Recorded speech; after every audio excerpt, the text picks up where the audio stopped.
10명의 문둥병자가 예수님 만난 이야기입니다. 혹시 여러분들 교회를 다니시거나 성경을 읽어봤으면 이 사건은 아시는 익숙한 일일 거예요. 예수님에 관한 소문을 들었어요. 10명의 문둥병자가 모여 있었습니다. 문둥병자에게 예수님의 소식은, 그들의 귀에까지 들릴 정도의 예수님의 소식은 그 당시 이스라엘 백성에게 상당히 많이 알려졌다는 사실을 의미하죠. 문둥병자들이 어떤 자들이었습니까? 공동체에서 끊어진 자들이었습니다.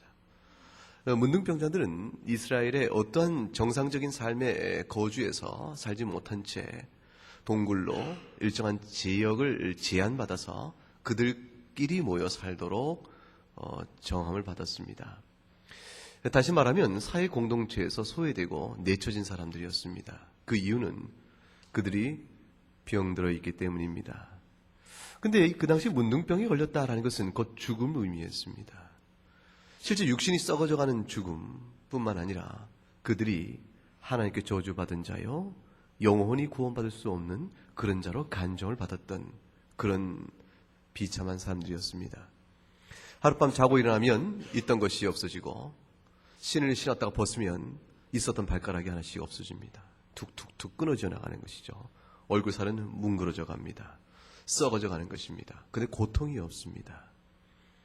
그러니까 얼굴은 이그러지고 몸은 썩어져 가는데 고통을 누리지 못한 상황 속에서 그들에게 슬픔은 모든 꿈과 희망이 사라졌다는 사실이 있습니다. 나면서부터 문둥병이 아니고 일정 생활하는 가운데 그 병이 나타납니다. 따라서 자라면서 살면서 인생 속에서 가족 간의 사랑이 있었고, 자신도 삶 속에서 무엇을 하고자 하는 꿈도 있었고 희망도 있었는데 그 모든 것이 한순간에 송두리째 사라져가 버린 것입니다. 자신이 가졌던 은사도 한순간에 사라지는 것이고, 자기가 배웠던 모든 교육과 가졌던 모든 소유도 한순간에 사라져 버립니다. 다시 말하면 마치 죽음 그 자체가 현실로 다가온 것입니다. 한순간에 가졌던 모든 것이 사라져 버리는 것, 그것이 문둥병입니다. 근데 더욱더 힘든 것은 가족의 사랑으로부터 끊어집니다.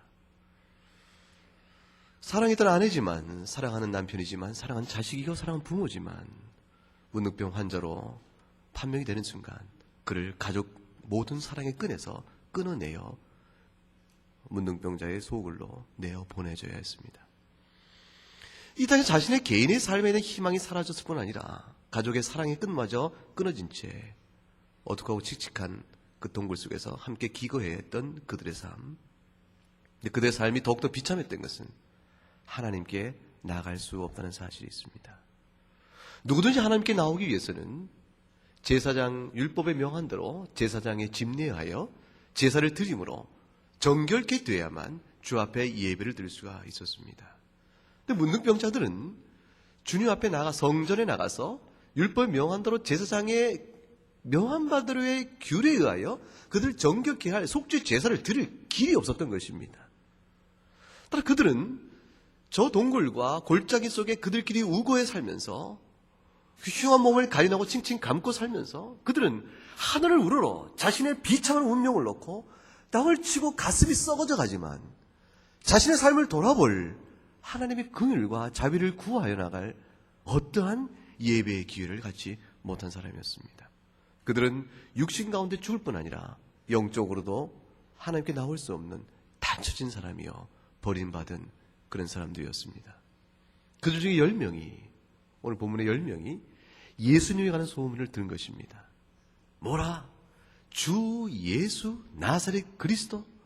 그런 분이 있는데 그분이 곳곳에 이스라엘과 갈릴리와 심지어는 사마리아 지역까지 다니면서 그분이 외치는 메시지가 매우 특별한 것이었습니다. 그 메시지는 생명을 전하는 것이었고, 그 자가 죽은 자를 살리며 중풍병자를 고치며 귀 멀고 눈 먼 자를 듣게 하고 눈을 뜨게 하는 놀라운 일을 행하심이라는 소식을 들은 것이죠. 문둥병자는 절망이요, 이 세상 어떤 소망도 없었던 사람이 있는데 그들에게 그분이라면 우리에게 소망을 줄 수 있는 것인가, 그분이라면 그 소망이 가능한 것인가 마음에 생각이 드는 것이죠. 그들이 어떤 경로로 주님께서 걸어가시는 그 행보에 그들도 만나게 되는지 알 수는 없습니다. 그런데 10명의 문둥병자가 감히 가까이 가지 못한 채 저 멀리 서서 주 예수 그리스도의 일행을 보고 소리쳐 외친 것입니다. 선생이여, 우리를 불쌍히 여겨 주시옵소서. 우리를 불쌍히 여겨 주시옵소서. 이 외치는 문둥병자의 이 외침 속에는 적어도 3가지 포인트가 있습니다. 그것이 무엇입니까? 저 나사렛 예수는 우리를 정결케 할 수 있을지 모르겠다. 저 나사렛 예수는 우리를 정결케 할 수 있으리라. 저 나사렛 예수는 우리를 불쌍히 여길 것이라. 우리를 향한 긍휼의 마음을 그들은 가지실 것이라. 저분은 우리를 외면치 않으실 것이라. 나사렛 예수 안에서 사랑을 기대는 것이요, 나사렛 예수 안에서 치유의 능력을 기대한 것이요, 그리고 그들이 예수 그리스도를 향한 믿음의 간절함과 확실함을 소리를 높여 외침으로 주를 찾았습니다. 망망대해에 난파된 사람,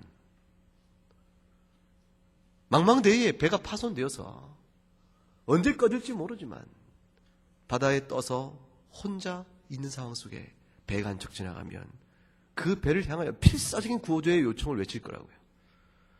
보시오, 사람 살려! 외칠 그 소리처럼, 그 절규죠. 그 지나가 버리고 그분을 붙들지 아니하면 살 수 없다. 우리에게 유일한 소망일 것이라. 이것이 하나님께 우리에게 주신 아마 긍휼의 손길일 것이라. 그들은 믿고 절규하며 주님을 향해 외쳤습니다. 주님이 그들의 외침을 들었습니다.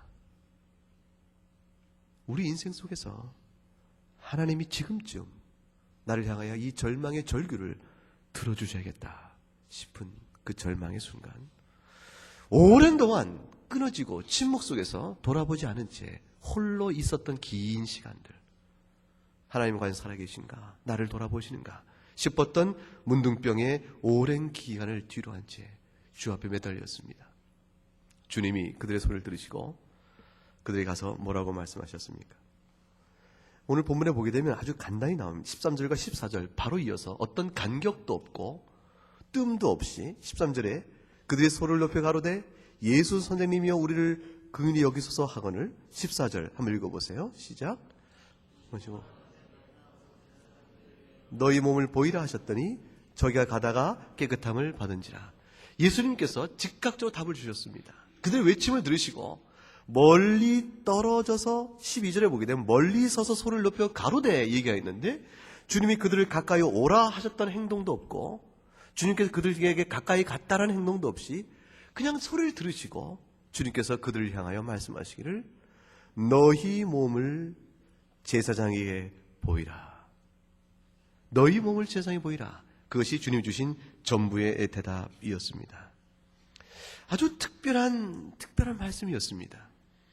주님이 너희가 그토록 원하니, 내가 원하니 너희가 나을지어다 라고 나음을 바로 선언하신 것이 아니고 가서 너희 몸을 제사장에게 보이라고 말씀하셨는데, 문제는 왜 제사장에게 보이라고 하셨는가?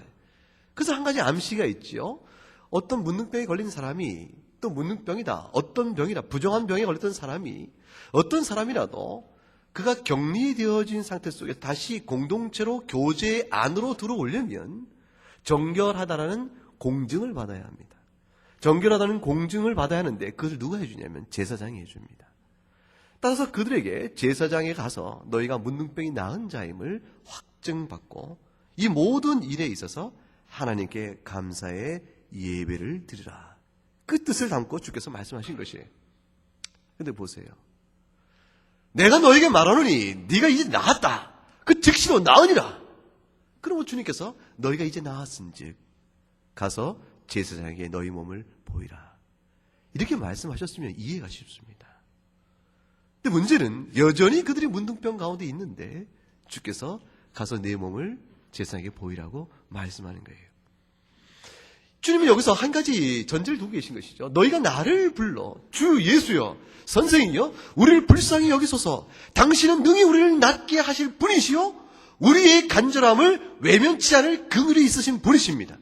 너희가 나에 대한 고백하기를 내 능력을 인정하였고 내 능력을 믿고 나의 선함을 믿었으니 내가 너에게 명하노니 그 믿음이 진실일진데 지금 너희가 낫지 않았으나 제사장에게 가라. 이 말에 순종할 수 있겠는가? 너희가 나를 향하여 부른 그 고백의 진실성을 요구하고 계신 것입니다. 우리가 하나님께 나와서 하나님은 사랑이십니다. 하나님 나의 구주이시며 나의 삶을 아시는 분이요 나의 처지를 아시는 분이십니다. 주님 앞에 기도할 때 그 기도의 고백대로 하나님과 우리 신앙 고백대로 나의 삶의 자리의 모습이 어떠하든지 과연 하나님께 나를 사랑하시며 선하시며 붙드심을 우리가 확신하는가? 그렇다면 너에게 있어서 그 믿음의 증거를 보이라. 마찬가지 요구를 주님께서 하고 계신 것이었습니다. 너희가 정령코 내가 너희를 낳게 할 만하며 너희가 정령코 내가 너희를 사랑하고 긍휼히 여기는 자임을 너희가 믿느냐? 그렇다면 믿고 돌아가라는 것입니다. 믿고 돌아가라. 그 돌아가는 그들에게 있어서 순종이 요구되었습니다. 순종한 그들이 제사장에게로 자기 몸을 돌이켜 나아갈 때에 그런데 믿고 돌아가는 사이에 그들의 몸이 나았다라고 되어 있습니다. 얼마나 걸어가서 그들이 돌이켜 걸어가서 얼마나 가서 나았는지 그건 알 수가 없어요. 가다가 깨끗함을 받았다 했으니 그들이 성전에 가까이 다 가서야 깨끗해진 것인지 돌이키는 걸음의 순간에 바로 깨끗한 건지 우리는 알 수가 없습니다. 그러나 더러운 몸, 부정한 몸이요 병든 몸을 그대로 보고 제상 앞으로 돌이켜가는 그 결단을 해야 했음을 이곳에 담고 있습니다.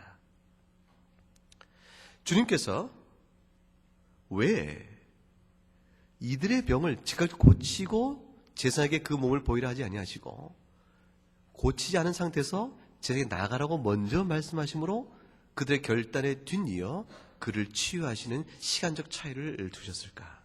그것이 오늘 본문 해석에 있어서 말씀의 의미를 깨닫는 가장 중요한 의미입니다. 제사장에게 자기 몸을 보이려 하나님께 예비로 나가는 자는 우리같이 특별한 질병이 없는 사람들이나 문둥병자처럼 격리되어 하는 사람이나 공이 요구되는 것은 정결입니다. 누구도 정결하지 않으면 하나님께 예배로 나갈 수 없습니다. 죄인된 상태로 주 앞에 나갈 수가 없습니다. 죄의 몸으로 거룩하신 하나님을 배울 수가 없습니다. 에덴에서 아담과 하와가 죄를 범한 그 순간 그들은 에덴 동산에서 추방을 명받았습니다. 추방당한 그들이 에덴 동산에 다시 오지 못하도록 불화염으로 그들을 막아 세웠습니다. 격리입니다. 분리입니다. 죄는 하나님과 우리를 원수로 만듭니다. 또 하나님과 우리 사이에 화평과 교제가 있을 수 없는데 우리가 이 땅에서 예배를 모인다는 것은 한 가지 대전제가 요구되는 것입니다. 너희가 정결하는가라는 것입니다. 너희가 과연 거룩한가? 너희가 정결한가? 하나님과 교통할 만한 정결이 너에게 있는 것인가? 이 모든 일이 우리에게 불과하므로 우리가 그것이 있어지는 일이 아니므로 우리 누구도 우리 스스로의 상태로 하나님 앞에서 정결한 자가 되어 교통할 수가 없음에 하나님이 부족한 우리들을 우리와 함께 교제하기 위하여 정하신 예가 있으니 그것이 바로 제사의 예였던 것입니다. 제사의 예대로 피의 짐승의 피의 제사를 드림으로 속죄의 피를 통하여 우리 죄를 정결케 하시는 의식을 받으시고 우리 앞에 예배를 받으시는 은혜를 베푸십니다. 그것이 즉 격리될 만한 질병이 없는 자일 뿐 아니라 문둥병자 걸린 사람이나 마찬가지였습니다. 근데 문둥병자 걸린 사람에게는 그렇지 않은 사람에 비해서 한 가지 더 큰 슬픔과 좌절이 있었던 것이죠. 바로 정결케 하는 속죄의 제사를 들을 수가 없는 형편이 되고 말았다는 사실이 있습니다. 그런데 주님께서 그 문둥병을 갖고 있는 사람을 그대로 그 치유하지 않은 그 상태 속에서 그들을 돌이켜 제사장에게 너희 몸을 가서 보이라고 명하실 때 주님은 아무도 접근할 수 없었던 그 누구도 하나님께 예배하기 위하여 자신의 몸을 정결케 할 기회를 갖지 못했던 그들에게 주님의 명하심으로 정결에 대한 약속을 주고 계신 것이었습니다. 문둥병을 고치시는 표적의 의미가 무엇인가? 짐승의 속피가 우리를 정결케 할 수 있는 것인가? 히브리서는 그거를 다룹니다. 신약성의 히브리서는 철저히 왜 예수 그리스도만이 우리에게 생명의 주인 되시고 참 제사장이 되시는가를 설명하는 그 과정 속에서 짐승의 피의 속죄의 효과를 입어 우리가 주 앞에 나가지만 형제들아 한번 생각해보라. 우리의 죄를 과연 짐승의 피가 우리를 깨끗이 할 수 있겠는가? 생각해보라. 그 짐승의 피는 그 자체가 실질적이며 절대적인 효력이 있어 그런 것이 아니요. 그 자체는 무익한 것이로되 그것을 통하여 주님께서 우리 죄를 정결케 하시기 위한 또 다른 참 실체가 있으니 그 실체에 덧입어 그 실체에 힘입어 짐승의 피가 우리를 일시적으로 깨끗이 한 것이라. 짐승의 피로는 우리 죄를 정결케 할 능력이 없으되 그 짐승의 피가 일시적으로 우리의 죄를 정결케 할 일시적 효력을 갖게 된 이유가 무엇인가? 짐승의 표가 가리키는 참 표상이요 실체 때문인데 그 실체가 무엇인가? 예수 그리스도니라. 히브리서가 그것을 논증합니다. 예수 그리스도, 그분은 우리의 죄를 정결케 하시며 우리에게 소망이 끊어진 문둥병자도 정결케 하신다. 주님께서 오늘 그 말씀을 주고 계신 것이었습니다. 너희가 정령코 나를 향하여 선생이여 우리를 정결케 해주소라고 부를 때에 내가 너희 몸을 제사장에 보이라. 그러니까 그들이 여전히 문둥병 걸린 상태로 돌아서야 할 때 주님의 그 명령 속에는 내가 말하노니 그 누구도 내 안에서 정결케 되지 못할 자가 없다. 주의 크신 능력과 긍휼과 자비를 그 가운데서 보이신 것이었습니다. 이것이 핵심입니다. 주님은 우리 스스로 정결케 할 수 없는 자의 최종적이며 비참한 운명을 주님은 바꿔주십니다. 문둥병자는 하나님께 그걸 통해서 우리에게 제시하는 바는 너희가 스스로 너희를 고칠 수 있겠느냐, 그 질문을 던지신 최종적 상태예요. 너희가 스스로 너희를 낫게 할 수 있겠는가? 너희가 스스로 너희를 정결케 할 수 있겠는가? 그것의 대답의 최종 상태가 뭐냐면 우리가 불가능합니다. 그것이 문둥병의 상태였습니다. 이 땅에 주어진 정결케 하는 속죄의 의식조차도 문둥병자에게는 단절된 상태였습니다. 그러나 주님께서는 그들을 풀어내시는 것입니다. 그리함으로 이 세상의 그 어떤 것도 주 앞에서 정결케 되지 못할 죄와 더러움은 없다는 사실을 말해줍니다. 누가 문둥병자인가? 누가 문둥병자인가? 바로 우리들 자신입니다. 내 안에서 지울 수 없는 절망의 죽음의 세력, 죄입니다.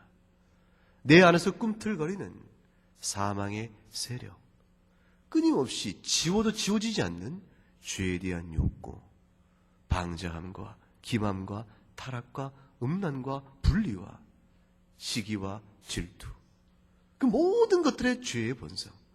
주께서 오직한 말씀하시기를 너희가 입으로 들어간 것이 너희를 더럽게 하는 것이 아니요 너희 마음에서 나오는 것이 너희를 더럽게 하니라고 말씀하셨던 그 죄의 씨요 뿌리요 세력이 우리 심령과 영혼 중심 속에 뿌리를 받고 있는데 이것을 누가 정결케 하실 것인가?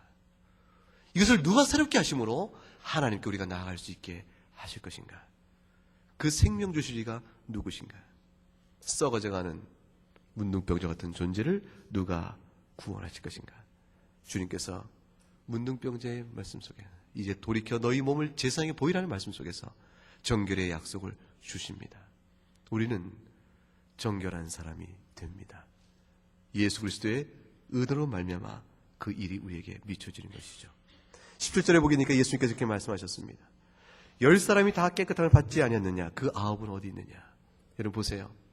10명이 제사장 앞에 자기 몸을 보이러 가다가 즉시 몸이 깨끗해지는 순간, 그때의 순간, 은혜를 입어 그들 깨진 순간에 그 하나님의 능력이 그 누구도 있을 수 없었던 문둥병의 치유의 능력이 나타나 이것은 하나님의 능력임을 스스로 경험한 것이었습니다.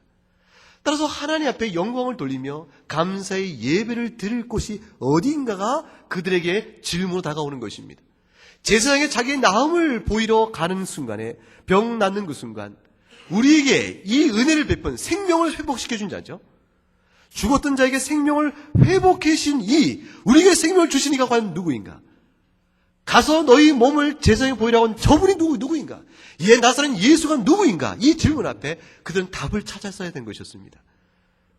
우리의 몸을 낫게 하심으로 정결케 하시며 새로운 생명을 주신, 이 생명을 부어주신 그분은 누구인가? 예수, 그분은 누구인가? 그 질문 앞에 답은 무엇이 되어집니까? 그분이 곧 하나님이시다. 그게 답입니다. 근데 그 중에 한 명만 돌아왔습니다. 근데 그 한 명이 이방인 외에는 돌아온 자가 없느냐고 말씀하신 게 비추어서 나머지 9은 유대인이었던 것 같습니다. 9의 유대인, 하나님의 언약에 속한 자요, 제사의 율법에 의하여 속죄의 은혜를 아는 자요, 하나님의 긍휼이 무엇인지를 아는 자라고 자부했던 그들이 하나님의 은총 가운데 살고 있었지만 감사의 대용을 누구한테 드려야 할지를 알지 못했던 자였습니다. 근데 그 중에 뜻밖에도 이방인이요, 소외된 자요, 사마리아인이었던 자는 주님께 돌아와 엎드려서 자신의 문득병을 치유한 예수 그리스도가 바로 하나님이심을 고백하고 찬미를 드리게 되어집니다. 이 찬미 앞에서 19절에 주님께서 말씀하시기를 너의 믿음이 너를 구원하였느니라 말씀합니다. 육신의 치유를 받은 나머지 9사람과 구별되어지는 이 믿음은 도대체 무엇인가 생각해 보세요. 믿음이 3번에 걸쳐서 요구돼 나타납니다. 선생이여 우리를 불쌍히 여겨 주옵소서 라고 외칠 때 그들에게는 예수를 향한 믿음이 있어야 했습니다. 저분은 능력이 있을 것이요, 치유할 부분이요, 우리를 넉넉히 문둥병에서 낫게 해줄 만한 분이시요, 또 하나는 무엇이었습니까? 저분이 우리를 불쌍히 여기실 것이라. 그 믿음이 필요했습니다. 이제 내가 너에게 명하노니 너희가 돌이켜 너희 몸을 제사장에 보내라. 아직 여전히 문둥병에 걸려있지만 그 말을 듣고 의심치 않고 제사장에게 자기 몸을 돌이켜 가야 했던 데에 그들의 믿음이 입증되어야 했었습니다. 그러나 구원받은 믿음은 거기서 더 나아가 한 가지 절대 조건이 필요했습니다. 구원받은 믿음은 무엇입니까? 예수님이 선하신 분이요, 우리를 치유할 분이시라는 사실을 넘어서 주님이 오늘 읽었던 18절 말씀, 거기에 구원받는 믿음의 참된 조건을 제시해놓고 있습니다. 18절 말씀 한번 같이 읽어보죠. 18절, 이 이방인 외에는 하나님께 영광을 돌리러 돌아온 자가 없느냐 하시고, 구원받는 참 믿음은 예수님께, 하나님께 돌릴 영광을 돌려야 한다는 사실입니다.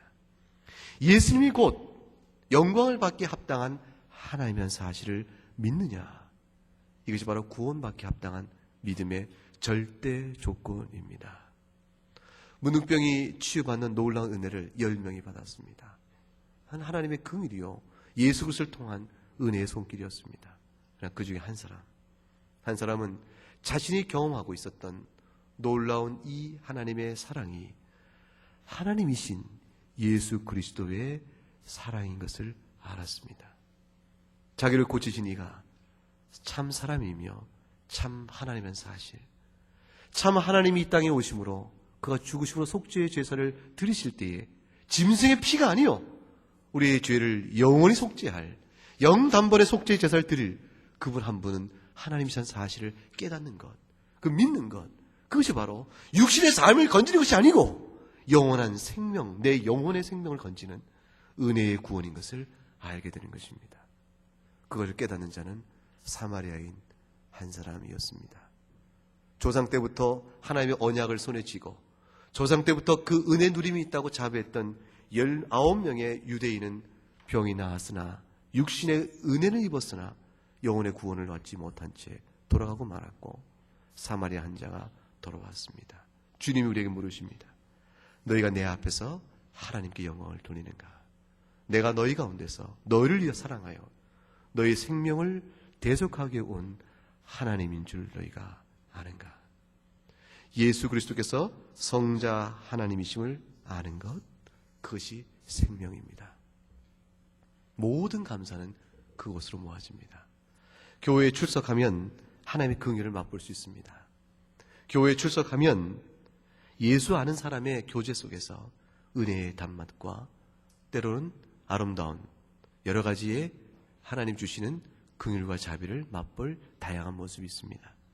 그러나 교회 다니면서 예수를 믿는다 하나 예수 그리스도께서 하나님이심을 믿지 않으면 구원이 없습니다. 시대가 악합니다. 2007년 아프가니스탄 선교 사태 이후에 교회를 향하여 예수 그리스도를 향하여 돌을 던지고 믿는 신자를 향해 돌을 던지는 반역의 배도의 물결이 점차 오르는 이 시대의 흐름 속에서 오늘 여러분에게 주님이 말씀하십니다.